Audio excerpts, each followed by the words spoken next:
আমি আপনাদেরকে সেলুট জানাই। মামুনুল সাহেব 3 বছরের অধিক জেলে ছিলেন, আরো একদিন নয় 1 সপ্তাহ জেলে থাকলেও কিচ্ছু আসে যায় না। আবার এই বাদ ভাগা উচ্ছ্বাসিত মানুষগুলোর ভালোবাসাটা দেখিয়ে দেওয়ার দরকার ছিল যে না, বাংলাদেশে তোরা যার বিরুদ্ধে কুৎসা রটিয়েছিস, যাকে নিয়ে তোরা অবহেলা করেছিস, যার একটি জামিন পর্যন্ত দেওনি, সেই মানুষটির জন্য রাত ভর মানুষ কিভাবে জেলের সামনে দাঁড়িয়ে থাকে। আমি আপনাদেরকে সেলুট জানাই, আমি আপনাদের সমালোচনা করতে পারবো না। থেকে নিয়ে 2001 এবং 2008 থেকে আজকে 2024 উনি ধরে রেখে ক্ষমতাটা অস্বীকার করার যথেষ্ট উন্নতি হয়েছে, সেটা আমি অস্বীকার করবো না। কিন্তু দেশের মানুষের কি মৌলিক যে সুশাসন, গণতান্ত্রিক শাসন, গণতান্ত্রিক পদ্ধতি, সেটা কি পেয়েছে ভাই? প্রধানমন্ত্রীকে উৎখাত করলে আর প্রধানমন্ত্রী হবার মতো যোগ্য কেউ আছে কিনা সেই প্রশ্ন করেছে। রাষ্ট্রশক্তি দিয়ে আমাদেরকে গুলি করছে, মারছে, হত্যা করছে, জেলে নিয়ে যাচ্ছে, কিন্তু তারপরেও আমরা যেটা ন্যায়, যেটা সত্য, তার পক্ষে আছি। শেখ হাসিনাকে উৎখাতের পর দেশ চালাবে কে? প্রিয় দর্শক, একটি লাইভ টকশো সোশ্যাল মিডিয়ায় ভাইরাল হয়েছে। প্রধানমন্ত্রী শেখ হাসিনা কিন্তু এই বক্তব্যটি দিয়েছে, অর্থাৎ শেখ হাসিনাকে উৎখাতের ব্যাপারটি নিয়ে। প্রিয় দর্শক, মূলত আজকে 3টি ভিডিও নিয়ে আপনাদের সম্মুখে হাজির হওয়া। একটি লাইভ টকশো, শেখ হাসিনাকে উৎখাতের পর আসলে দেশ চালাবে কে, এই একটা টপিক। দ্বিতীয় নম্বরে হলো বিএনপির সিনিয়র যুগ্ম মহাসচিব রুহুল কবির রিজভী সরকার প্রধানের সমালোচনা করে কঠিন বক্তব্য দিয়েছে, এই একটি ভিডিও। এবং কি আল্লামা মামুনুল হক সাহেব গতকাল রাতে মুক্তির কথা থাকলেও তিনি কিন্তু মুক্তি পায়নি। 1 রাত পরে অবশেষে আজকে সকাল 10 ঘটিকায় মুক্তি পেয়েছে। অবশেষে তার মুক্তির পরে তার অবস্থান নিয়ে গর্জে উঠেছেন ডক্টর ফয়জুল হক। প্রিয় দর্শক, হয়তো ভিডিওর কিছু অংশ আপনারা ভিডিওর শুরুতে দেখেছেন। তো মূলত 3টি ভিডিও নিয়ে আপনাদের সম্মুখে হাজির হয়েছি। তো চলুন আর কথা না বাড়ি এক এক করে ভিডিওগুলো দেখে আসি। সর্বপ্রথম চলুন, সরকারকে উৎখাত করা হলে দেশ আসলে চালাবে কে, এমন প্রশ্ন নিয়ে একটি লাইভ টকশো চলুন দেখে আসি। 96 থেকে নিয়ে 2001 এবং 2008 থেকে আজকে 2024 উনি ধরে রেখে ক্ষমতাটা অস্বীকার করার যথেষ্ট উন্নতি হয়েছে, সেটা আমি অস্বীকার করবো না। কিন্তু দেশের মানুষের কি মৌলিক যে সুশাসন, গণতান্ত্রিক শাসন, গণতান্ত্রিক পদ্ধতি, সেটা কি পেয়েছে ভাই? প্রধানমন্ত্রীকে উৎখাত করলে আর প্রধানমন্ত্রী হবার মতো যোগ্য কেউ আছে কিনা সেই প্রশ্ন করেছে। যে তাদের যদি প্রধানমন্ত্রী হয় অবভিয়াসলি দেশ চালাইতে পারবো। কেন আমরা 9 বছর দেশ চালাই নাই? ওই যে মিল্লাত ভাই বললো, আপনার 96 প্রেক্ষাপট দেখেন। গতকাল তো মিল্লাত ভাই একটা টকশোতে আমি দেখছি, দেশে কোনো বিরোধী দল নেই। মিল্লাত ভাই, আপনি যে কথাটা বলেন, আপনারা কি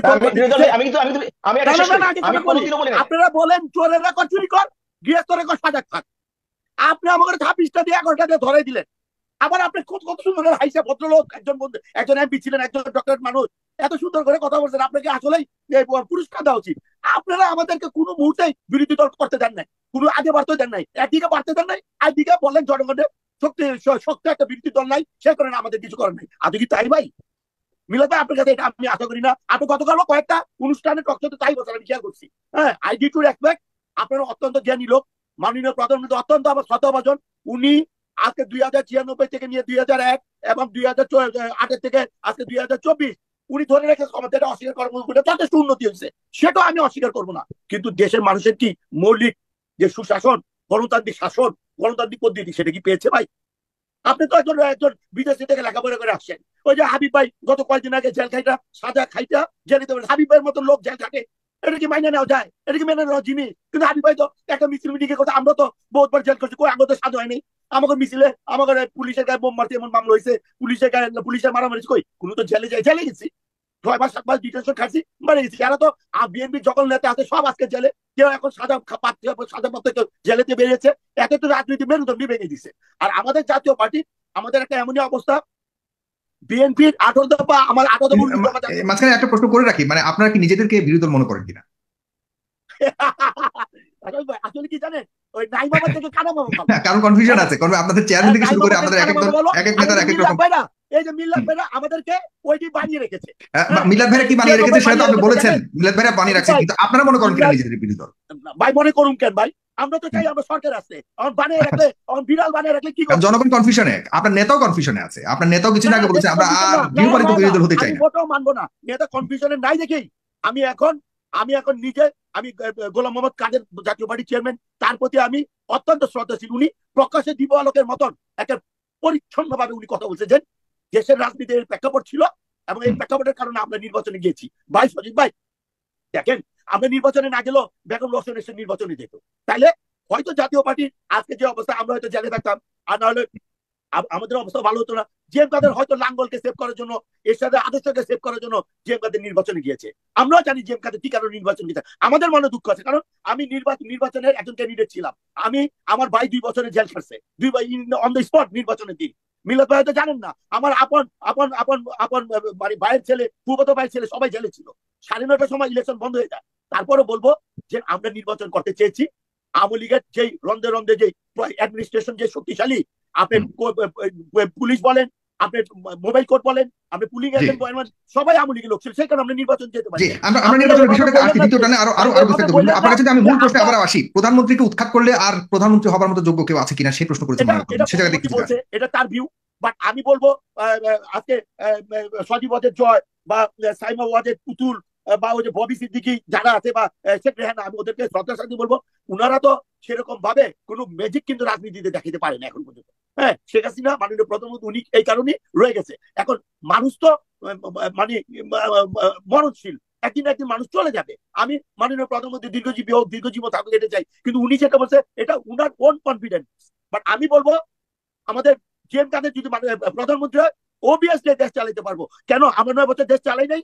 ওই যে মিল্লাত ভাই বললো, আপনার 96 প্রেক্ষাপট দেখেন, 2008 প্রেক্ষাপট দেখেন, 2014 প্রেক্ষাপট দেখেন।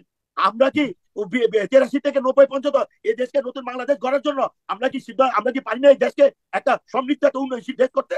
আমরা পেরেছি, কিন্তু আমাদেরকে হয়তো কোনো প্রেক্ষাপটে আমাদের উত্তর মোদীর সাথে 3 জনের রূপরেখার মাধ্যমে ক্ষমতা হস্তান্তর করতে, হয়তো বিরোধী দল যারা আছে, বিএনপি আছে, আমরা যারা সংসদে বিরোধী দল আছি, আমরা তো সঠিকভাবে। প্রিয় দর্শক শ্রোতা, লাইক টপশনটি আপনারা দেখলেন, অবশ্যই আপনাদের মূল্যবান মতামত জানাতে ভুলবেন না। দ্বিতীয় নম্বরে যে ভিডিওটি আপনাদের জন্য রয়েছে সেটি হলো বিএনপির সিনিয়র যুগ্ম মহাসচিব রুহুল কবির রিজভী অবশেষে সরকারের সমালোচনা করে কঠিন কিছু বক্তব্য দিয়েছে। প্রিয় দর্শক, চলুন 2 নম্বর ভিডিওটিও দেখে আসি।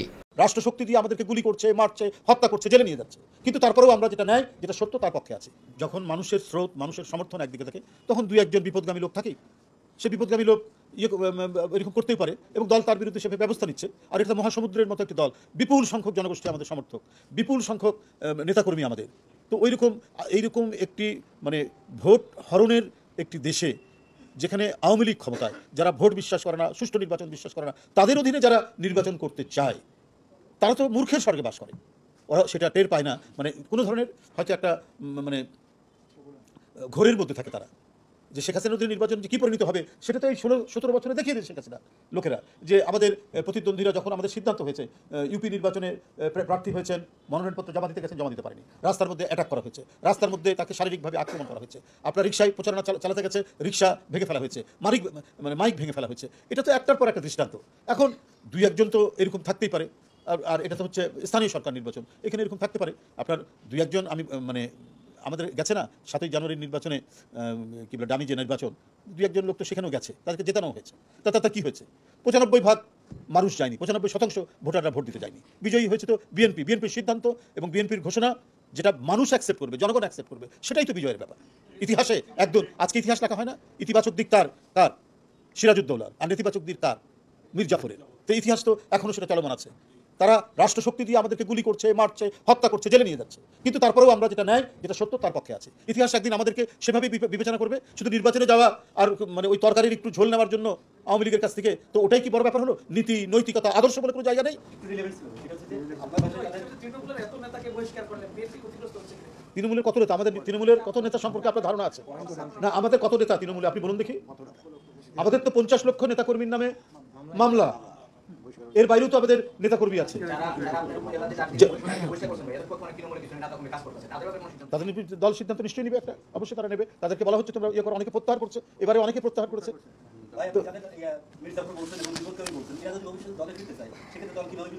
সেটা দল যখন বিবেচনা করার বিষয় হবে কি হবে না সেটা দল বুঝবে। দলের তো একটা মানে নীতি নির্ধারণী ফোরাম আছে সেখানে। প্রিয় দর্শক শ্রোতা, 2 নম্বর ভিডিওটি আপনারা দেখলেন। মাঝখানে একটি কথা বলছি, যারা এখনো পর্যন্ত আমাদের চ্যানেলটি সাবস্ক্রাইব করেন, প্রতিনিয়ত ধরনের সকল প্রকার নিত্য নতুন আপডেটগুলো পেতে আমাদের চ্যানেলটি সাবস্ক্রাইব করে আমাদের সাথে থাকবেন। যারা করেছেন তাদেরকে ধন্যবাদ। চলুন সর্বশেষ ভিডিও, অর্থাৎ আল্লামা মামুনুল হক সাহেবের মুক্তির পরে তার ব্যাপার নিয়ে, যাবতীয় বিষয় নিয়ে অগ্নিঝরা বক্তব্য দিয়েছে এবং রুখে দাঁড়িয়েছে ডক্টর ফয়জুল হক। চলুন সর্বশেষ ভিডিওটিও দেখে আসি। আপনারা দেখেছেন যে ইসলামপন্থী নাগরিকদের আল্লাহ প্রদত্ত একটি সম্মান রয়েছে, তার প্রমাণ হচ্ছে আল্লামা মামুনুল হক সাহেবের মুক্তি। দেখেন, এই যারা বিভিন্ন বামপন্থী বিভিন্ন রাজনৈতিক চর্চা করে বাংলাদেশে দেশটাকে শেষ করার জন্য বিভিন্ন ধরনের ষড়যন্ত্রে লিপ্ত থাকে, যারা সকাল বিকাল কওমি মাদ্রাসার তদন্ত করে, গোপনে আলেম ওলামার দোষ ধরার চেষ্টা করে, সকাল সন্ধ্যা তারা আলেম ওলামার তালিকা করে, সেই মানুষগুলোর মৃত্যুর পরে জানাজায় পর্যন্ত কোনো মানুষ যেখানে যায় না, সেখানে বাংলাদেশের প্রেক্ষাপটে আপনি যদি দেখেন যে মহান আল্লাহ পাক রব্বুল আলামিন আল্লামা মামুনুল হককে কষ্টের বিনিময়ে যে সম্মানটা দিয়েছেন, যে ইজ্জতটা দিয়েছেন, এটা কোনো টাকা পয়সা দিয়ে কেনা যায় না। এটা কোনো 1 ঘন্টার নোটিশে, 10 মিনিটের নোটিশে, 5 মিনিটের নোটিশে বাংলাদেশের ইতিহাসে এই ধরনের আলেম ছাড়া আর কারো ক্ষেত্রে আপনি সহজেই এটা দেখাতে পারবেন না। হ্যাঁ, অন্যদের পারবেন, টাকা দিয়ে ট্রাক ভাড়া করে মানুষ আনবে, তারপরে ফুল কেনার জন্য গভর্নমেন্টের টাকা চুরি করবে, এটা করবে সেটা করবে, 2 নম্বরই করবে, তারপরে দেখবেন তাদের সম্মান ওই ভাড়াটে সম্মান। আর আল্লাহ প্রদত্ত সম্মান আল্লামা মামুনুল হক সাহেবের মুক্তির পরে আপনারা নিশ্চয়ই দেখেছেন যে হাজার হাজার মানুষ গতকালকে রাতভর অপেক্ষা করেছে, রাতভর অপেক্ষা করেছে একজন নেতার মুক্তির জন্য। আজ জুমার নামাজের পূর্বক্ষণে অল্প সময়ের মধ্যে সমগ্র জায়গায় মনে হয়েছে যেন আল্লামা মামুনুল হককে এক নজর দেখার জন্য ছাত্রদের, সাধারণ শিক্ষার্থীদের, মাদ্রাসার ছাত্রদের, সাধারণ জনগণের যে একটা অকুণ্ঠ সমর্থন ছিল, এটা চোখে পড়ার মতো। তোরা পারিসনি, তোরা অনেক জুলুম করেছিস, অত্যাচার করেছিস, নির্যাতন করেছিস, তোরা মামুনুল সাহেবকে বন্দী করে মানুষের কাছে প্রমাণ করতে চেয়েছিস যে মামুনুল সাহেব বিচ্ছিন্ন, মামুনুল সাহেব জনগণের কেউ না, মামুনুল সাহেব খারাপ মানুষ, অতএব তাকে তোমরা সবাই মিলে ঘৃণা করো। এই প্রচারণাই ছিল গত 3টি বছর। 3টে বছর মামুনুল সাহেবের বিরুদ্ধে এমন কোনো কুৎসা রটানো হয় নাই যেই কুৎসাগুলো সমাজের নিকৃষ্ট থেকে নিকৃষ্টতম কুৎসা তার বিরুদ্ধে রটানো হয়েছে। কিন্তু কি পেয়েছে ওরা? জনগণের ভালোবাসা দেখে শিক্ষা অর্জন কর।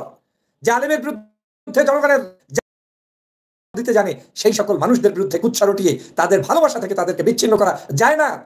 এরা শিক্ষা অর্জন পর্যন্ত করে না প্রিয় বন্ধুরা আমার।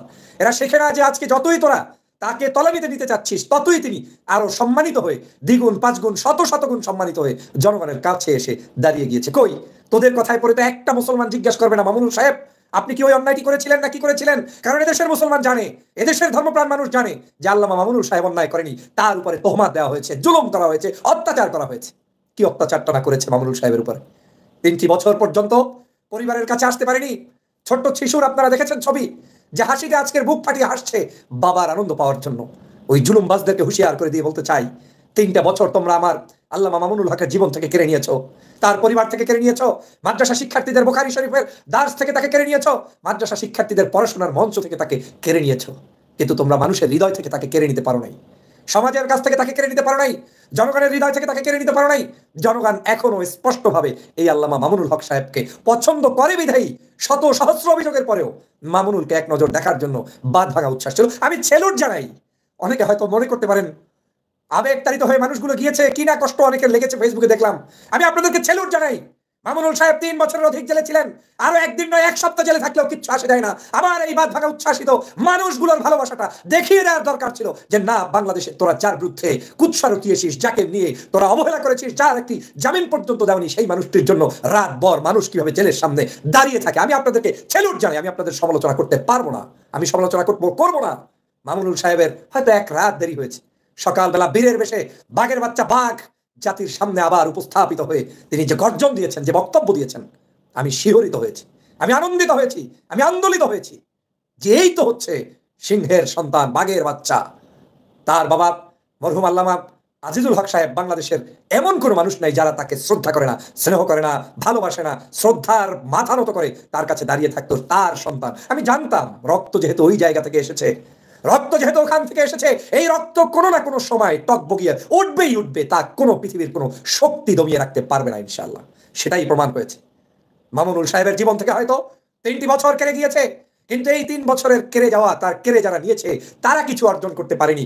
মামুনুল সাহেব এক বিশালতা নিয়ে পৃথিবীর বুকে মানুষের কাছে আবার নতুন করে উপস্থাপিত হয়েছে, ভিন্ন নামে, ভিন্ন চরিত্রে, ভিন্ন আদর্শে, ভিন্ন চিন্তার, ভিন্ন শাসক, ভিন্ন নায়ক, ভিন্ন একজন মহা সৈনিক হিসাবে আপনার আমার সামনে মামুনুল এসেছে। 3 বছর জীবন থেকে হয়তো গিয়েছে, কিন্তু এই 3 বছরে তার জীবনের সবকিছুই যে হারিয়ে ফেলেছেন তা কিন্তু নয়। 3 বছরে খোদার কাছে একজন পরীক্ষিত যুবক হিসাবে তিনি তার নামটা লেখাতে পেরেছেন। 3 বছর এই কষ্টার্জিত 3টি বছর পরে আবার জনগণের সামনে একজন বীরের বেশে এসেছেন। কই তোমরা যারা সন্ত্রাস করো, চাঁদাবাজি করো, ধর্ষণ করো, হত্যা করো, টেন্ডারবাজি করো, 2 নম্বরই করো, কই তোমাকে দেখতে তো কেউ আসে না। চোরের মতো পালিয়ে জেলে যাস, চোরের মতো পালিয়ে জেল থেকে তোদের বের হতে হয়। আর আমাদের আকাবিররা, যারা সম্মানিত শ্রদ্ধাস্পদ ব্যক্তিত্ব, তারা বীরের বেশে আসে। দেখিসনি আল্লামা দেলোয়ার হোসেন সাঈদী যখন জেল থেকে হসপিটালে এসেছেন, চোরের মতো আসেন নাই, জীবনকে বিলি করে দিয়ে গিয়েছেন, কিন্তু শিখিয়ে গিয়েছেন যে মুসলিমরা পরাস্ত হয় না, ইসলামিক স্কলার্সরা কোনোদিন মাথা নত করে থাকে না। হাসি দিয়ে শেষ হাসিটা ওই পুলিশ যারা তাকে ভ্যানে তুলেছে, বিভিন্ন জায়গায় বিভিন্ন সময় নিয়েছে, তাদের কাঁধের উপরে হাতটা দিয়ে কি হাসিটা দেলোয়ার হোসেন সাঈদী সাহেব দিয়ে গিয়েছিলেন।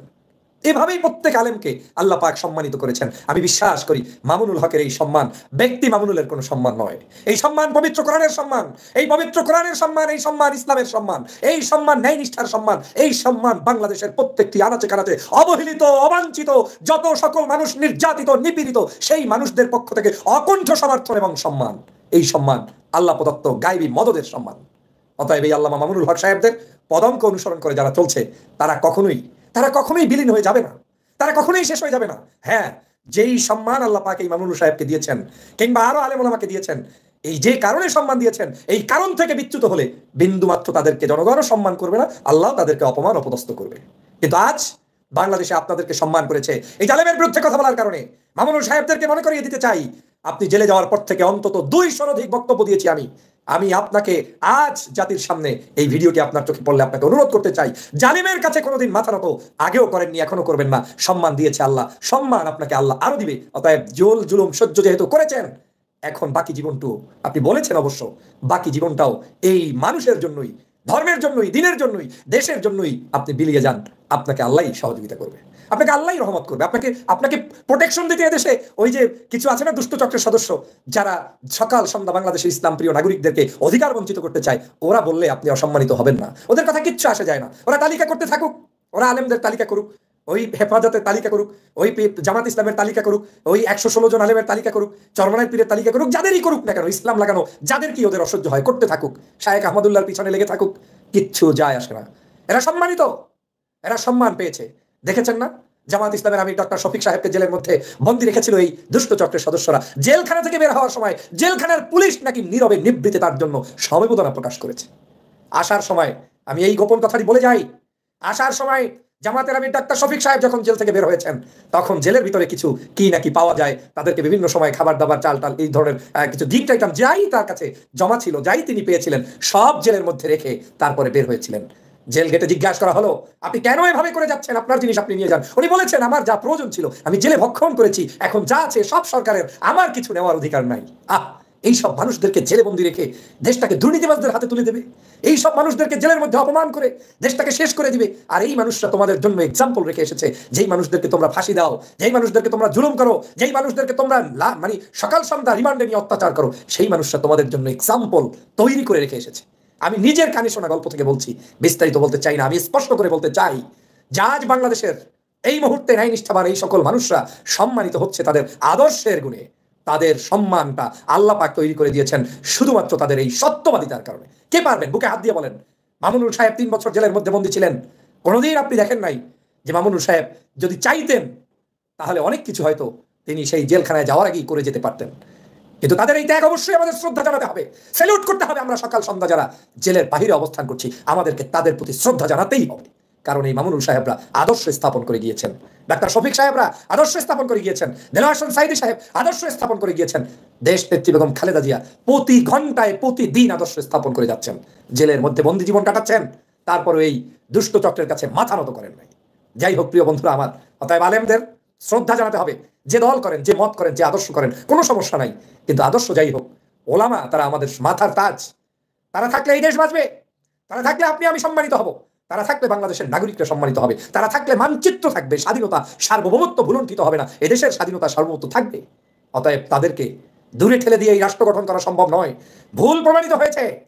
আমি নিজেই দেখেছি সরকারের কত প্রোপাগান্ডা, ভিডিও এডিট করে, কণ্ঠ এডিট করে, তারপরে ভিডিও মেক করে একেবারে একটা সর্বোচ্চ ক্ষমতাধর সরকারি দলের পক্ষ থেকে, নীতি নির্ধারণের পক্ষ থেকে ভিডিও এডিট করে। তো এই ছিল প্রিয় দর্শক শ্রোতা, মূলত আজকের ভিডিও মোট 3টি ভিডিও নিয়ে আপনাদের সম্মুখে হাজির হয়েছিলাম, যা এক এক করে আপনাদেরকে দেখালাম এবং তাদের কথাগুলো শোনালাম। অবশ্যই আপনাদের মূল্যবান মতামত জানাতে ভুলবেন না, পারলে ভিডিওটি শেয়ার করে সবাই দেখার সুযোগ করে দিবেন। আর আমাদের এই চ্যানেল এখন পর্যন্ত যারা সাবস্ক্রাইব করেনি, প্রতিনিয়ত এ ধরনের সকল প্রকার নিত্য নতুন আপডেটগুলো পেতে আমাদের চ্যানেলটি সাবস্ক্রাইব করে আমাদের সাথে থাকবেন। আর যারা সাবস্ক্রাইব করেছেন তাদেরকে অসংখ্য ধন্যবাদ জানিয়ে ভিডিওটি এখানে শেষ করছি। আবারও দেখা হবে, কথা হবে নতুন কোনো টপিক, নতুন কোনো ভিডিও নিয়ে। এ পর্যন্তই, ভালো থাকবেন সবাই, আল্লাহ হাফেজ।